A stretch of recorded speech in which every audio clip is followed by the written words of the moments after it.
Noticentro 1, CMI. Conductores de buses bajo amenaza en Barranquilla. 3 asesinatos por extorsiones.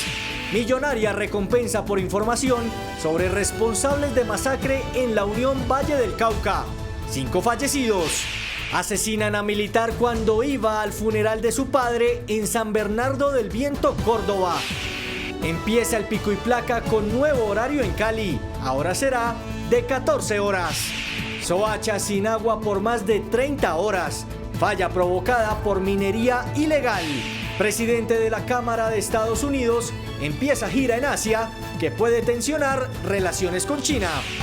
Con Luisa Tobo. Muy buenos días, bienvenidos a Noticentro 1 CMI. Los conductores de buses en Barranquilla están bajo amenaza y el asesinato de uno de ellos aumentó la alarma en el sector que está en alerta por los extorsionistas. Los trabajadores mantienen paralizadas sus labores a la espera de medidas por parte de la policía y de la alcaldía, que hasta ahora no han sido suficientes. Jorge Castro, muy buenos días. ¿Cuál es la situación?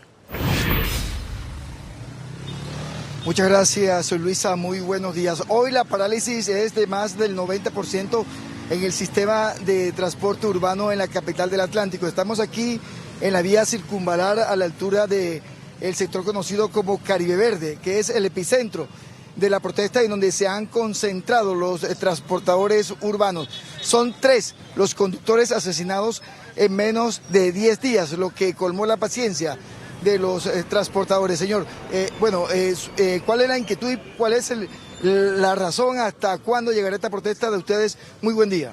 Muy buenos días, compañero. Lo que pasa es que el gremio del transportador, el conductor como tal, es la persona que está expuesta en la calle. Nosotros estamos pagando las consecuencias de los actos delictivos de las bandas criminales de la ciudad de Barranquilla y ya van 3 compañeros que pierden la vida y esta es la señal de que no queremos más muertos, no queremos ser víctimas de nadie y queremos que el distrito nos ayude, nos colabore, nos brinde una solución real, porque los que estamos en la calle somos nosotros.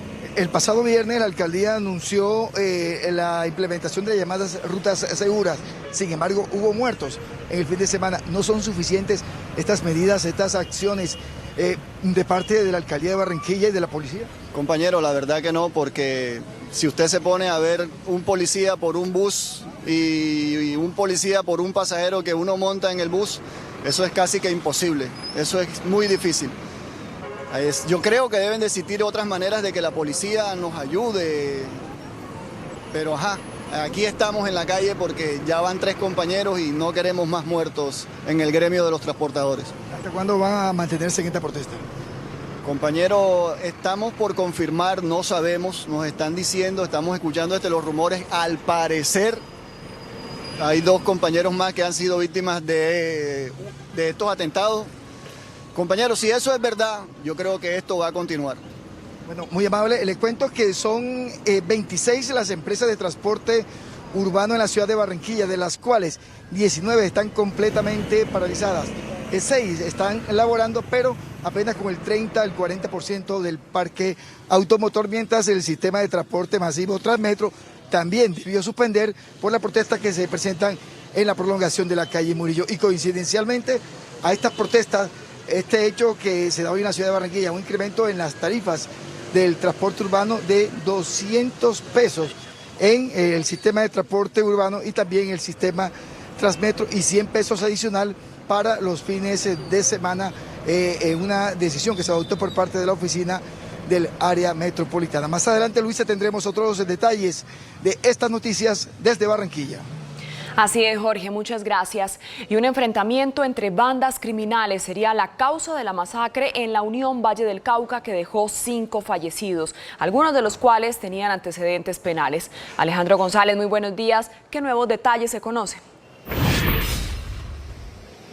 Luisa, muy buenos días. Pues los nuevos detalles que se conocen es que la Gobernación del Valle ofreció una recompensa de hasta 50 millones de pesos para quien entregue información sobre los responsables intelectuales y materiales de esta masacre que tiene consternado el norte del Valle del Cauca con el asesinato de estas 5 personas y otras 5 más resultaron heridas. Las primeras hipótesis que tiene la policía es que es un enfrentamiento entre bandas dedicadas al tráfico de estupefacientes en esta zona del departamento y al parecer estas bandas estarían lideradas por un sujeto que se encuentra privado de la libertad en un centro carcelario del país. En otras noticias, también en Villarrica, en este plan pistola que adelantan grupos criminales en el Cauca, se dio la lamentable noticia del asesinato de un policía este fin de semana. El uniformado se encontraba departiendo en una discoteca de este municipio del norte del Cauca y fue identificado como Mario Fernando Guerrero, el uniformado que pierde la vida en este lamentable hecho, y ya son 3 los uniformados asesinados en este plan pistola que se adelanta en el departamento del Cauca. También acá en la ciudad de Cali se dio un hecho de intolerancia y de violencia en el barrio Ciudad Jardín, donde dos sujetos se enfrentan a golpes con el conocido empresario Andrés Escobar, quien se hizo célebre acá en la ciudad de Cali después de salir armado en medio de las manifestaciones del paro nacional al enfrentarse a un grupo de encapuchados en el barrio de Ciudad Jardín. Este sujeto agrede en el video que queda registrado el pasado sábado en un establecimiento comercial del sur de la ciudad a Andrés Escobar. Estos golpes pues que le provocaron, le dejaron algunas lesiones al empresario, que aún no se ha referido al tema y se desconocen los motivos de esta agresión. Y por último, aquí en Cali el día de hoy inició una nueva medida del pico y placa. Se modificó la medida que estaba vigente hasta el pasado viernes de 8 horas, que estaba partida en 2 horarios, de 6 de la mañana a 10 de la mañana y de 4 de la tarde a 8 de la noche. Desde hoy el pico y placa inicia a las 6 de la mañana y va en 14 horas continua hasta las 8 de la noche aquí en la capital vallecaucana. Y las multas por incumplir esta medida se ascienden a los 500.000 pesos. Esta es la ampliación de la información aquí en la capital del Valle del Cauca, informó Alejandro González para Noticentro 1 CMI.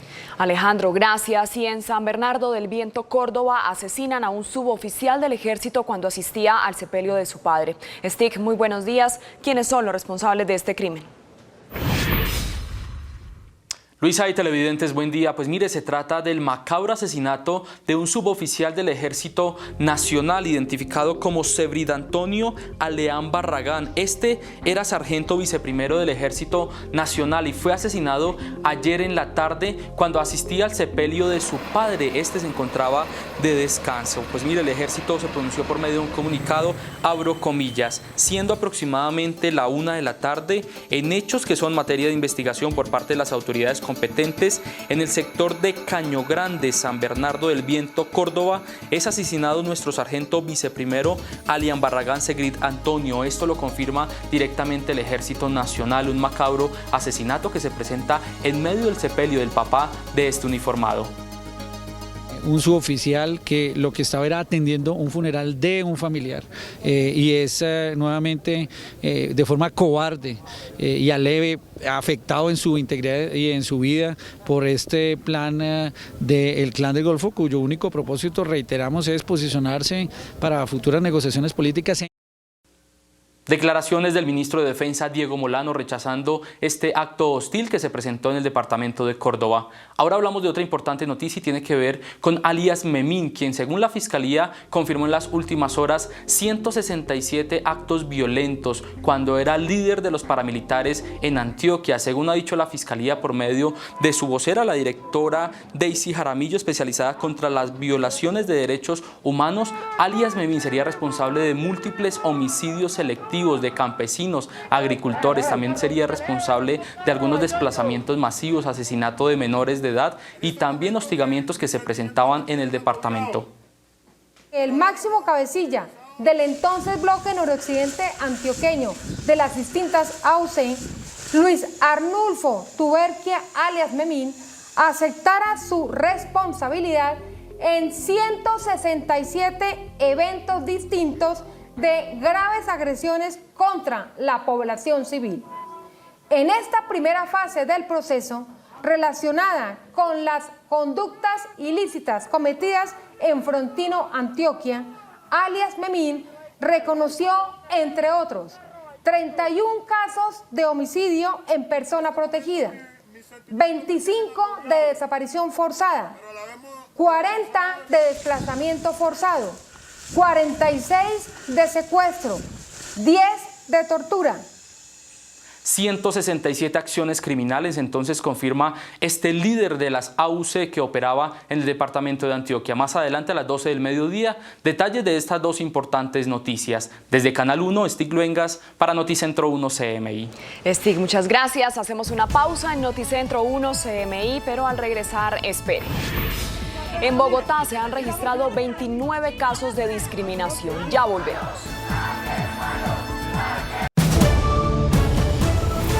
Seguimos en Noticentro 1 CMI. En Bogotá se mantiene la polémica por un caso de discriminación del que fue víctima una pareja gay. En la capital se han registrado 29 casos similares en el año. Luisa Fernández, muy buenos días. ¿Qué medidas pide esta comunidad?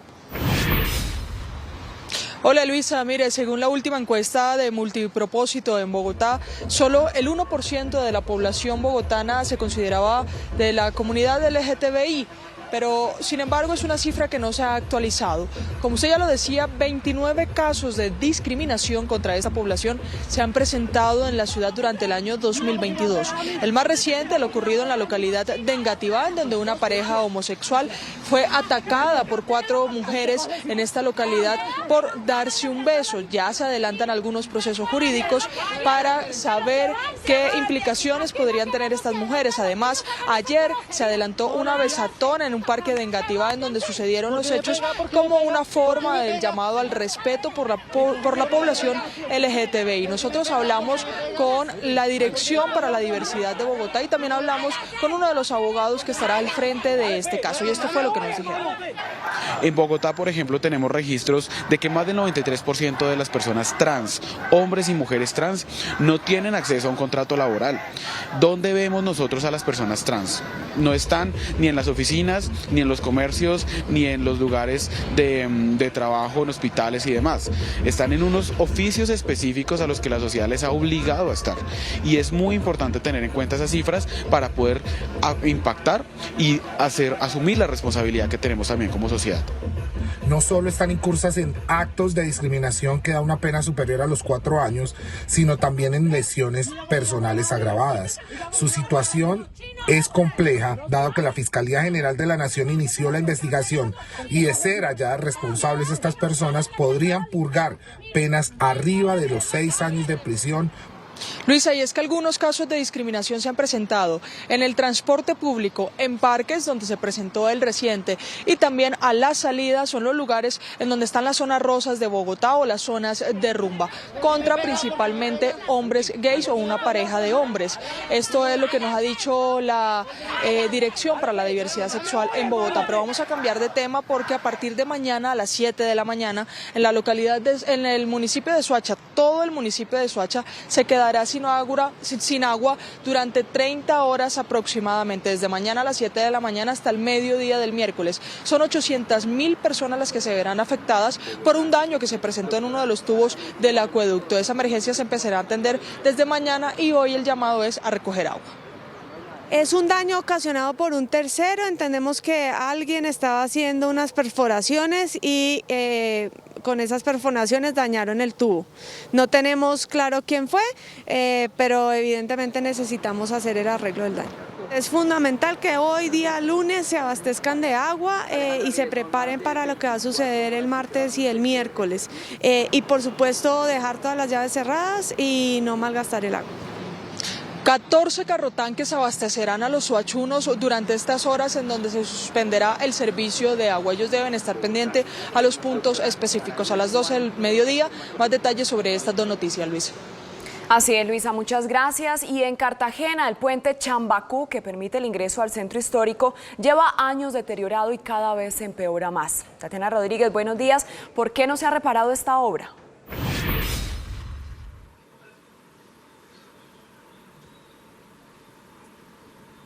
Luisa, televidentes, son muy buenos días. Lo que ha manifestado la Secretaría de Infraestructura del distrito es que se estaban realizando unos estudios estructurales para hacer la intervención a este puente. Lo cierto es que hay mucha preocupación por parte tanto de la ciudadanía como de los conductores que a diario pasan por este importante puente que está a escasos metros del centro histórico de Cartagena y que prácticamente conecta con toda la ciudad de Cartagena. Pero vamos a preguntarle a esta hora al secretario de Infraestructura, Luis Villadiego. Muy buenos días. ¿Cuándo se va a iniciar la intervención en este puente y por qué no se había hecho? Bueno, muy buenos días a todos los televidentes. Claro que sí, desde la Secretaría de Infraestructura durante el primer semestre de este año estuvimos haciendo todos los estudios, diagnósticos, cuantificaciones respectivas a este y varios puentes más dentro de la ciudad. Una vez nosotros recibimos el recurso por parte del Consejo Distrital, procederemos a llevar a cabo el proceso de selección. Tan pronto como se pueda, durante el mes de agosto calculamos estar iniciando esas contrataciones para así estar llevando a cabo las ejecuciones a principios del último trimestre o antes si es posible. De pronto el valor de cuánto se va a intervenir o cuánto se va a invertir para este puente. Sí, puntualmente dentro del puente Chambacú estamos hablando de alrededor de unos 400 millones al menos, tanto en la parte de rodadura, arquitectura y también estructura, pero también tenemos dentro de este alcance otros puentes como el Román y también el Heredia Nuevo, y más o menos en los tres puentes sumamos alrededor de una inversión de los 2.500 millones de pesos. Muchísimas gracias por la información. Nosotros más adelante tendremos la ampliación de esta noticia. La presidenta de la Cámara de Representantes de Estados Unidos, la demócrata Nancy Pelosi, inició una gira por Asia marcada por la posibilidad de una controversial visita a Taiwán, isla autogobernada cuya soberanía es reclamada por China, que ha lanzado serias advertencias a Washington por el posible viaje.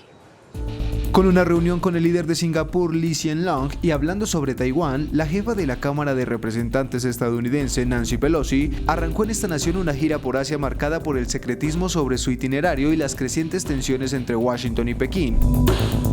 Además de Singapur, la delegación encabezada por Pelosi visitará Malasia, Corea del Sur y Japón, pero las expectativas sobre una posible escala en Taiwán centran la atención del viaje.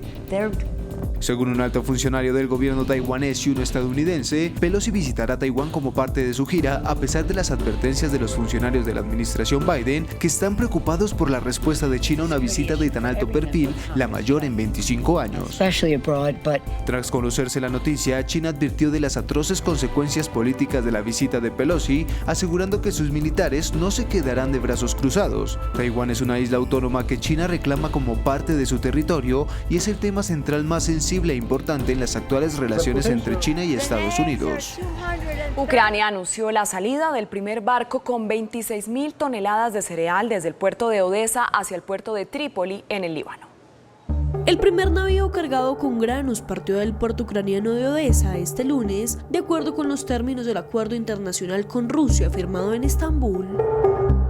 El barco salió cargado con 26.000 toneladas de maíz con destino al puerto de Trípoli, en Líbano. Se espera que llegue este 2 de agosto a Estambul, a la entrada del Bósforo. Según el ministro turco de Defensa, seguirá su ruta hacia su destino tras las inspecciones que se llevarán a cabo en Turquía. El ministro ucraniano de Infraestructura, Oleksandr Kubrakov, explicó que el barco de bandera de Sierra Leona es el encargado de transportar las primeras toneladas de grano a través del Mar Negro desde la invasión rusa. 16 barcos más, todos bloqueados desde el comienzo de la invasión a gran escala, están esperando su turno en los puertos de Odesa. Y es temporada de voto en Estados Unidos, pero entre todas las citas previas a la más importante, destaca la de mañana en Kansas, donde discuten el futuro del aborto y se abre la puerta a una prohibición. Se avecina una votación en Kansas. Sus ciudadanos están llamados a seleccionar en las primarias a sus candidatos demócratas y republicanos, pero sobre todo a decidir si el Estado puede o no restringir o prohibir el derecho al aborto. El pasado 24 de junio, la Corte Suprema de Estados Unidos tumbó la protección constitucional del derecho al aborto con la revocación del fallo Roe vs. Wade, que daba protección al aborto desde 1973 y que ha devuelto la potestad para decidir sobre esta materia a los estados. De esta manera se allana el camino para que durante la presente legislatura se prohíba el aborto en un estado que tras la revocación los estados vecinos se han convertido en el destino de las madres del Medio Oeste que desean poner punto final a su embarazo. Los afiliados del Partido Conservador Británico comienzan a votar esta semana para elegir a su nuevo líder y sucesor del primer ministro Boris Johnson, con la ministra de Exteriores Liz Truss considerada favorita frente a Rishi Sunak, ex titular de la cartera de Finanzas. Los miembros de este partido, que lleva 12 años en el poder, cuyo número exacto es confidencial, pero que se estima en cerca de 200.000, tienen hasta el 2 de septiembre para emitir su sufragio por correspondencia. En su mayoría son varones, mayores y blancos, quienes elegirán a la segunda primera ministra o al primer jefe de gobierno, miembro de una minoría en la historia británica. La Agencia de Energía Atómica de Irán informó que la República Islámica tiene la capacidad técnica para producir una bomba atómica. Irán ya está enriqueciendo uranio hasta un 60% de pureza fisionable, muy por encima del límite del 3,67% establecido en el acuerdo nuclear de 2015 con las potencias mundiales, aunque según el gobierno del país, por el momento no está en agenda la fabricación de armas nucleares. Una senadora opositora paraguaya fue hallada sin vida en las aguas del lago Acaray, en el departamento de Alto Paraná. El cadáver de la legisladora Zulma Gómez del Partido Liberal Radical Auténtico fue rescatado por los bomberos a unos 20 metros de un muelle ubicado en una propiedad de la dirigente. Según fotografías difundidas por medios locales, en el sitio se halló un colchón, un par de zapatos deportivos y sábanas. Nueva Zelanda reabrió a partir de este lunes sus fronteras internacionales a todos los visitantes, más de 2 años después del cierre impuesto en un intento de contener el virus del COVID-19. La medida incluye a los turistas que requieren visados, entre ellos los chinos, así como a los estudiantes internacionales. La única condición por parte del gobierno es presentar un certificado de vacunación o una exención aprobada. Nueva York declaró el estado de emergencia por ser epicentro de la viruela del mono. Se estima que aproximadamente 150.000 neoyorquinos pueden estar actualmente en riesgo de exposición a este virus. Esta declaración permite que se modifiquen las disposiciones del Código de Salud para proporcionar medidas que ayuden a frenar la propagación.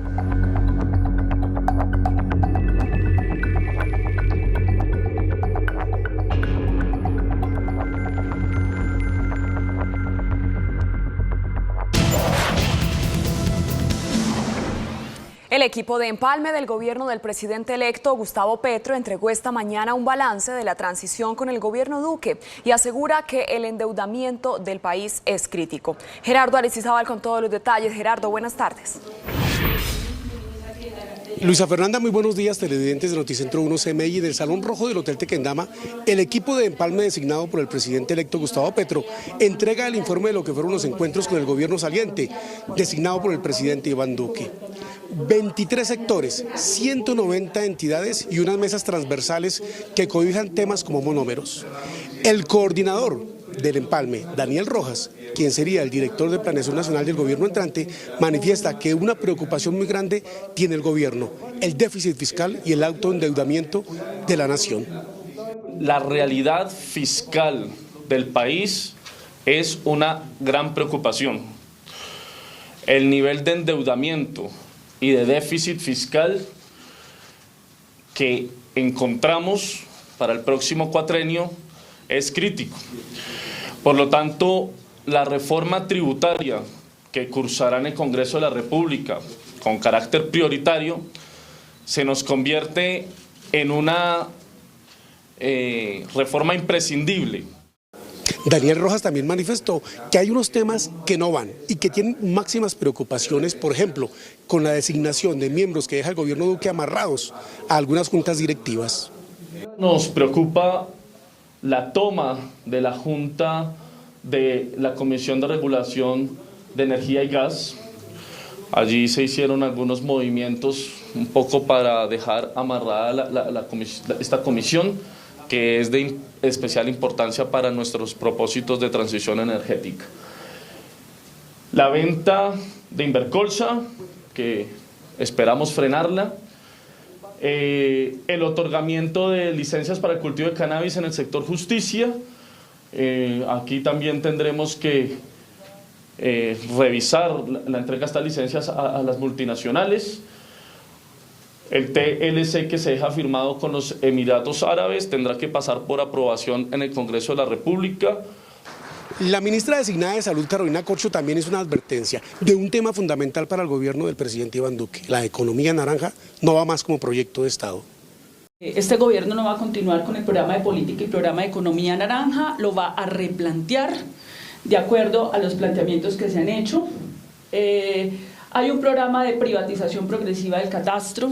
Esto se tiene que replantear. Los sistemas de información para toma de decisiones de política pública no pueden ser privatizados porque no permiten, digamos, la autonomía que tiene que tener el Estado para tomar decisiones. Lo otro es, hemos dicho que este gobierno va a replantear la política de fracking por sus consecuencias en la vida y en la salud humana. Y en este momento hay unos programas de piloto de investigación en Puerto Wilches, Calais y Platero. Se ha dicho claramente que el fracking no es una medida ni saludable ni ambientalmente sostenible para un gobierno que busque el cambio ni en Colombia ni en ninguna parte del mundo. Y el coordinador de Empalme, Mauricio Liscano, también manifiesta que el gobierno entrante, el de Gustavo Petro, que se posesiona el próximo domingo, 7 de agosto, no va a gobernar con un espejo retrovisor, que hay temas muy preocupantes, pero que ellos, como miembros de esa comisión de Empalme, no son organismo de control para decir si hay corrupción o no, que eso les corresponderá a los colombianos y a las entidades de control, precisamente luego de evaluar el informe que van a presentar técnicamente. En los temas de corrupción, nosotros también lo decimos del primer día, nosotros no somos jueces. Nosotros aquí no somos ni Fiscalía, ni Procuraduría, ni Contraloría. Nosotros lo único que hicimos fue presentar un informe técnico, como ustedes lo ven, sobre los temas que están ahí, y serán los colombianos y los organismos de control los que determinen ya en criterios de qué son corrupción o qué no son corrupción. Nosotros lo que le vamos a entregar al país simplemente es un informe técnico. Aquí en el Salón Rojo del Hotel Tequendama ya han pasado a dar su informe los sectores de Interior, Hacienda, Justicia, y en este momento comienza el informe de la Cancillería, el Ministerio de Relaciones Exteriores. Desde el Salón Rojo del Hotel Tequendama, Gerardo Aristizábal, Noticentro 1, CMI. Gerardo, muchas gracias. A continuación, los titulares de otras noticias que desarrollaremos en Noticentro 1, CMI. Conductores de buses bajo amenaza en Barranquilla, 3 asesinatos por extorsiones. Millonaria recompensa por información sobre responsables de masacre en la Unión Valle del Cauca. 5 fallecidos. Asesinan a militar cuando iba al funeral de su padre en San Bernardo del Viento, Córdoba. Empieza el pico y placa con nuevo horario en Cali. Ahora será de 14 horas. Soacha sin agua por más de 30 horas. Falla provocada por minería ilegal. Con Luisa Tobo.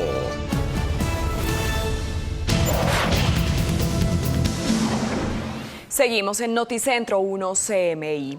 La Corte Constitucional tumba la ampliación de 20 a 32 localidades en Bogotá que estaba incluido en un artículo del Plan de Ordenamiento Territorial. Según la Corte, la delimitación debe hacerse por acuerdo del Consejo y no por decreto, como lo hizo la alcaldesa Claudia López. El plan de ordenamiento territorial buscaba ampliar de 20 a 32 el número de localidades en Bogotá. La Corte Constitucional tomó una decisión que tumba esta modificación. La Corte está diciendo es que nos dio la razón y que el gobierno tendría que presentar un proyecto aparte para modificar las UPLs en Bogotá, pero empiezan a quitarle pedacitos y pedacitos al POT y queda un POT totalmente destruido. En consecuencia, se cae toda la delimitación del POT que tenga UPLs, es decir, que cambien las 20 localidades por las nuevas 32 o 33 unidades de planeamiento local. La cartografía automáticamente se cae. La Corte advierte que la delimitación territorial se puede hacer solo con la aprobación del Consejo de Bogotá y no por decreto, como lo hizo la alcaldesa a través del POT. Tendría que traer un proyecto de acuerdo independiente y además pues ese era uno de los puntos del proyecto POT que seguramente se habrían caído de haberse discutido. La creación de las nuevas localidades es casi la columna vertebral del plan de ordenamiento territorial. Sobre esa división está estructurada la ciudad de 30 minutos que promete el proyecto. En mi opinión, ese POT está hoy aún más muerto de lo que ya estaba. En este momento, el POT de la alcaldesa Claudia López está suspendido. Y en casi el 90% está paralizado el transporte urbano en Barranquilla por las amenazas a conductores por parte de extorsionistas. Jorge Castro, buenas tardes. ¿Qué dicen las autoridades? Muchas gracias, Luisa. Muy buenas tardes. Las autoridades están reunidas en este momento en un consejo de seguridad en el comando de la Policía Metropolitana de Barranquilla, tratando de buscar salida a esta nueva crisis en el transporte, nuevamente por la extorsión a transportadores. El transporte se encuentra paralizado en la ciudad de Barranquilla, mientras hay caravanas y recorridos por todos los sectores importantes y viales de la capital del Atlántico.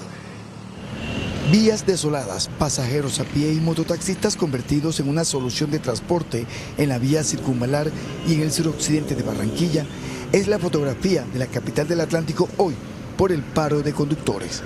Mientras, enormes trancones de varios kilómetros afectan la movilidad en Barranquilla.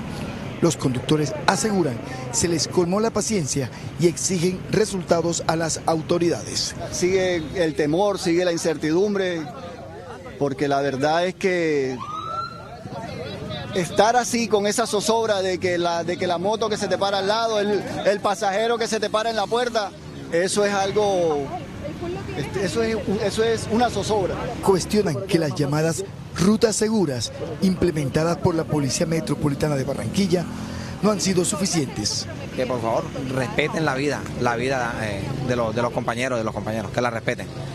Y que pues solucionar este problema que estamos viviendo aquí en Barranquilla. La policía, mientras tanto, afirma haber dado con la captura de 2 hombres que en la tarde del domingo asesinaron a un conductor. En menos de 4 horas ya teníamos ubicada la motocicleta, las prendas de vestir y de pronto el arma de fuego con que se le quitó la vida a nuestro conductor. Hoy, los mototaxistas han sido una solución al transporte en medio del caos vehicular. No es justo lo que está pasando con los compañeros, que los estén asesinando, y también ayudar a las personas que van para la empresa, a los trabajos. En algunos sectores se han presentado actos de vandalismo contra buses de Transmetro, por lo que el sistema masivo también decidió suspender operaciones. Y coincidencialmente hoy ha entrado a regir en Barranquilla y en el área metropolitana un incremento de 200 pesos en las tarifas del transporte urbano, coincidiendo con las manifestaciones que se dan hoy por la manera como los extorsionistas atacan al sector transportador. La Junta del Área Metropolitana de Barranquilla acordó aumentar en 200 pesos la tarifa del transporte público colectivo y masivo en esta sección del país. Este incremento, que empezó a regir coincidencialmente el día de la protesta de los transportadores, es rechazado por los usuarios. Oh, demasiado caro, demasiado caro. Esto lo tenemos cada día peor. De acuerdo con las nuevas tarifas, los días ordinarios, el pasaje tendrá un costo de 2.600 pesos para el transporte público colectivo y 2.700 pesos para el masivo, mientras que los domingos y festivos estos valores se incrementan en 100 pesos. Precisamente Transmetro, que nos viene prestando un servicio mal prestado, ya que por lo menos los buses no sirven para nada. No puede ser, porque si aumentan el incremento del transporte y el gobierno aumenta a ustedes 5 pesos y aumentan 10 pesos, estamos fregados nosotros. La decisión adoptada por la oficina del área metropolitana de Barranquilla, según informó en un comunicado de prensa, se sustenta en un estudio técnico adelantado en el distrito. Y mucha atención que de las 26 empresas de transporte urbano que prestan el servicio en Barranquilla y el área metropolitana, 20 no sacaron sus buses, mientras que las restantes 6 empresas sí están trabajando, pero con un 30 o 40% de su parque automotor. Noticias desde Barranquilla con Jorge Castro, Noticentro 1, CMI. Jorge, muchas gracias. Y en San Bernardo del Viento, Córdoba, asesinan a un suboficial del ejército cuando asistía al sepelio de su padre. Steve, ¿quiénes son los responsables de este crimen? Buenas tardes. Luisa y televidentes, feliz tarde. Pues mire, se trata del asesinato de un suboficial del ejército. Este se encontraba en el sepelio de su padre cuando fue atacado con armas de fuego.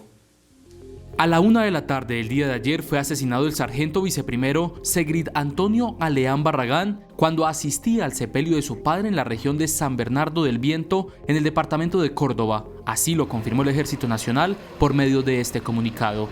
En el sector de Caño Grande, San Bernardo del Viento, Córdoba, es asesinado nuestro sargento viceprimero Aleán Barragán Segrit Antonio. El militar, según informó el ejército, estaba de permiso justo por la muerte de su padre. El suboficial orgánico del Batallón de Apoyo y Servicios para el Combate número 30 se encontraba de permiso en la región debido a una solicitud propia para asistir al funeral de su padre. Un suboficial que lo que estaba era atendiendo un funeral de un familiar y es nuevamente de forma cobarde y aleve afectado en su integridad y en su vida por este plan del Clan del Golfo, cuyo único propósito, reiteramos, es posicionarse para futuras negociaciones políticas. El ataque se presentó con arma de fuego y aún no están identificados los autores materiales ni intelectuales.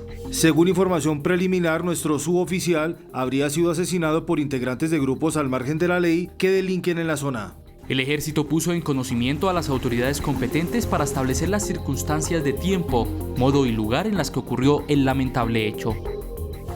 Y en otras noticias, ante la Fiscalía General de la Nación, declaró alias Memín, quien sería el líder de los paramilitares en el departamento de Antioquia entre 1994 y en los últimos años. Este sujeto confirmó 167 actos violentos, entre estos desplazamientos masivos, asesinatos de líderes, campesinos y también menores de edad. La Fiscalía General de la Nación confirmó que Luis Arnulfo Tuberquia, alias Memín, quien sería el máximo cabecilla de paramilitares en el departamento de Antioquia, aceptó 167 hechos criminales. El máximo cabecilla del entonces bloque noroccidente antioqueño de las distintas AUC, Luis Arnulfo Tuberquia, alias Memín, aceptara su responsabilidad en 167 eventos distintos de graves agresiones contra la población civil.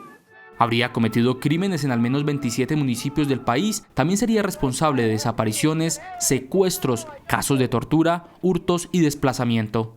Reconoció, entre otros, 31 casos de homicidio en persona protegida, 25 de desaparición forzada, 40 de desplazamiento forzado, 46 de secuestro, 10 de tortura, 7 de hurto agravado calificado y 1 de acceso carnal violento. El procesado, quien fue máximo cabecilla del entonces bloque noroccidente antioqueño de las extintas AUC, indicó que hombres armados a su cargo se dedicaron a ubicar a personas señaladas equivocadamente de ser colaboradoras de las extintas FARC. Le impuso al procesado medida de aseguramiento de detención preventiva, la cual deberá cumplir en la cárcel La Paz en Itagüí, Antioquia, donde permanece privado de la libertad. Este accionar violento fue indiscriminado y dejó como víctimas a agricultores, comerciantes, menores de edad, mujeres e integrantes de comunidades indígenas de la región de Antioquia. Con estas noticias me despido desde Canal 1, Stig Luengas, para Noticentro 1 CMI. Stig, muchas gracias. Autoridades ofrecen 50 millones de pesos de recompensa por información que permita la captura de los responsables de la masacre en la Unión Valle del Cauca. Una de las causas donde murieron 5 personas sería por el choque entre bandas de microtráfico. Alejandro González, ¿cómo avanza esta investigación? Buenas tardes. Luisa, buenas tardes. Pues precisamente la investigación avanza que las primeras hipótesis, como usted lo decía, es que estarían involucrados en esta disputa grupos que manejan el comercio y el tráfico de estupefacientes en este municipio. También otro de los indicios que tienen las autoridades es que el líder de estas organizaciones estaría dando estas indicaciones desde una cárcel. Aún hay consternación en el municipio de La Unión, en el norte del Valle del Cauca, por la masacre de 5 personas. En ese mismo ataque otras 5 resultaron heridas. La policía indicó que este acto violento se trataría de una disputa de bandas dedicadas al tráfico de drogas y estarían lideradas por un sujeto que se encuentra en la cárcel. Se trataría de un ajuste de cuentas por temas de microtráfico entre 2 estructuras conocidas como los Fantásticos y los Monos. Desde la Gobernación del Valle ofrecieron una millonaria recompensa para quien entregue información de los responsables de esta masacre. Es por ello que la señora gobernadora Chiara Luz Roldán ha dispuesto de 50 millones de pesos por información que permita la identificación y la captura de los autores materiales e intelectuales, así como la identificación y desarticulación de los grupos delincuenciales que operan en este municipio. A esta hora se adelanta un Consejo de Seguridad en La Unión para determinar las medidas que se van a tomar para esclarecer este lamentable hecho. Y en otro hecho de violencia que también se registró en las últimas horas, en el departamento del Cauca, precisamente en el municipio de Villarrica, fue asesinado un uniformado de la policía, identificado como Mario Fernando Guerrero Basante. Este patrullero de la policía fue asesinado cuando se encontraba en una discoteca de este municipio de Villarrica. Las primeras versiones indican que el uniformado se encontraba en un descanso de 24 horas cuando fue ultimado por personas armadas que llegaron a este sitio cuando estaba departiendo el uniformado y le generaron varios impactos de bala que le quitaron la vida. Con este crimen se eleva a 3 el número de policías que han sido asesinados en el departamento del Cauca dentro de este plan pistola que adelantan grupos armados en varios departamentos del país y también acá en el suroccidente de Colombia. Y en otras noticias, el día de hoy acá en la ciudad de Cali inició la nueva medida de pico y placa que se amplió el horario. Anteriormente el pico y placa en Cali era solo de 8 horas en 2 bloques, iniciaba a las 6 de la mañana y terminaba a las 10 de la mañana, y el segundo bloque era en horas de la tarde, iniciaba a las 4 de la tarde y culminaba a las 8 de la noche. Desde hoy el pico y placa inicia a las 6 de la mañana y va hasta las 8 de la noche en Cali, continúa con 2 placas diarias. Hoy inició la medida con las placas terminadas en 5 y 6 y continuará con 2 placas diariamente, mañana 7 y 8, miércoles 9 y 0 y así consecutivamente durante toda la semana. Va de lunes a viernes la medida y las personas que incumplan esta restricción a la movilidad tendrían multas por encima de los 500.000 pesos. Desde esta mañana iniciaron los guardas de movilidad en Cali con grandes operativos para verificar que esta medida se cumpla en la ciudad, para preservar también la limpieza del aire. Es una de las primeras indicaciones que da la alcaldía de Cali del por qué toma esta medida y también para ayudar con la movilidad. Esta es toda la información desde Cali. Me despido, soy Alejandro González para Noticentro 1 CMI. Alejandro, muchas gracias. Nosotros hacemos una breve pausa en Noticentro 1 CMI, pero al regresar, esperen. Soacha se quedará sin agua por 30 horas. Ya volvemos.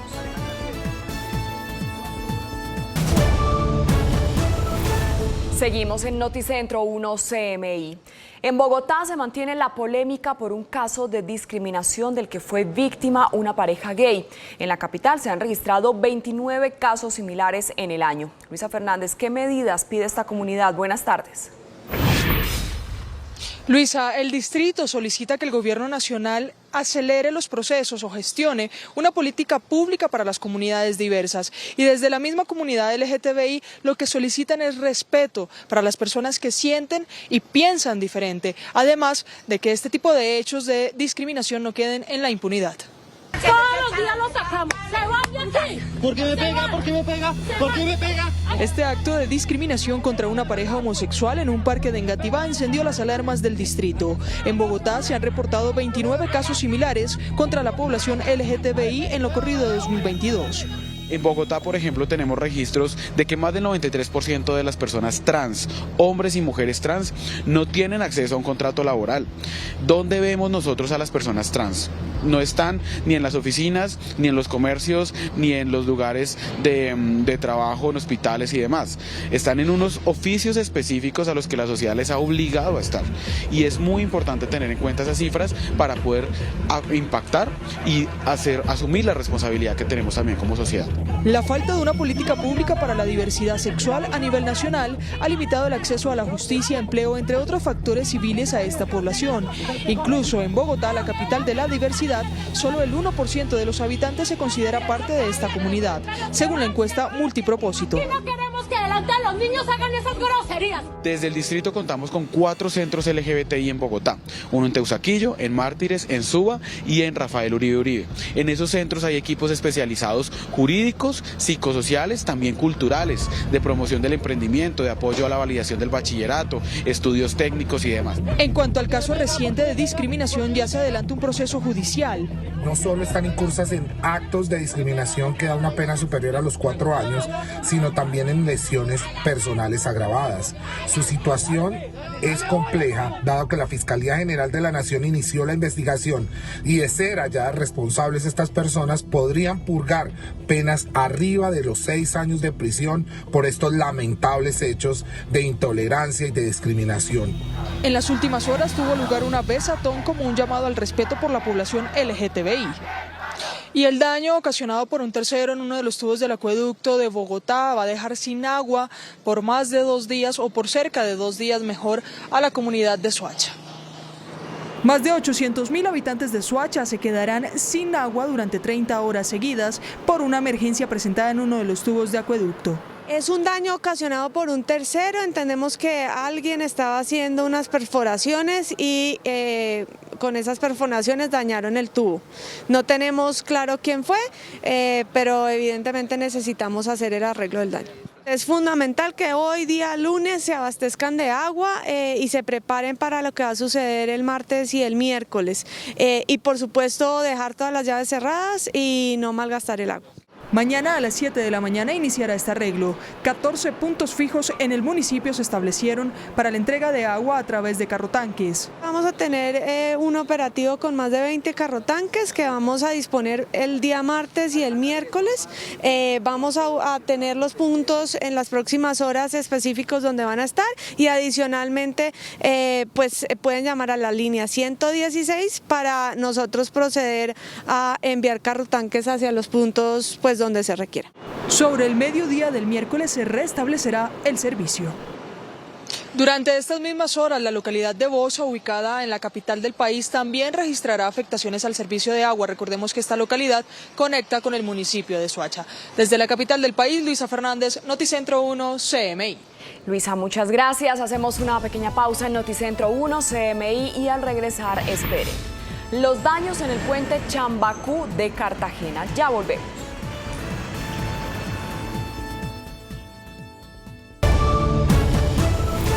Seguimos en Noticentro 1 CMI. En Cartagena, el puente Chambacú, que permite el ingreso al centro histórico, lleva años deteriorado y cada vez se empeora más. Tatiana Rodríguez, buenas tardes. ¿Por qué no se ha reparado esta obra? Luisa, televidentes, muy buenas tardes. Lo que ha manifestado la Secretaría de Infraestructura es que se estaban realizando desde el primer trimestre de este año los estudios y un diagnóstico para poder intervenir este puente. Manifestó que ahora lo que hace falta, teniendo ya estos estudios listos, es que el Consejo apruebe los recursos para intervenir a este puente. Desde hace más de 7 años que el puente de Chambacú no recibe ningún tipo de intervención. La estructura donde finaliza la avenida Pedro de Heredia, principal vía de la ciudad y que conecta con el centro histórico de Cartagena, cada vez presenta mayor deterioro, lo que preocupa a los miles de conductores que transitan por el lugar. Tienen que tratar de arreglarlo pronto porque si hay bastante deterioro sufre el carro en esa cuestión. Cuando pasa una buseta se estremece bastante el puente. La situación también preocupa a los transeúntes que a diario cruzan por el puente. Es lamentable que la administración distrital deje llegar hasta el estado en que se encuentra este puente. Está intransitable, eso lo que se hace es deteriorar mucho más la malla vial. De pronto uno vaya en una buseta, un carro o también en una moto y el puente se vaya abajo, porque está peligroso el puente. La Secretaría de Infraestructura, por su parte, explicó por qué no se ha intervenido. Durante el primer semestre de este año estuvimos haciendo todos los estudios, diagnósticos, cuantificaciones respectivas a este y varios puentes más dentro de la ciudad. Una vez nosotros recibimos el recurso por parte del Consejo Distrital, procederemos a llevar a cabo el proceso de selección. Tan pronto como se pueda, durante el mes de agosto, calculamos estar iniciando esas contrataciones para así estar llevando a cabo las ejecuciones a principios del último trimestre. La inversión al puente será de alrededor de 400 millones de pesos. Lo que ha dicho la ciudadanía es que si bien ya se hicieron esos estudios, este puente pueda ser intervenido con agilidad, teniendo en cuenta el peligro que representa para miles de personas que diariamente transitan por este lugar y por la importancia de este puente, y que no solo se intervenga este, sino los otros puentes que también están en muy mal estado en la capital de Bolívar. Por ahora es toda la información desde Cartagena. Tatiana Rodríguez para Noticentro 1 CMI. Feliz tarde. Tatiana, muchas gracias. Hasta aquí la información en Noticentro 1 CMI. A continuación, no se pierdan en estreno La Suerte de Loli. Y a las 8 de la noche esperen una nueva emisión de noticias. ¡Feliz tarde!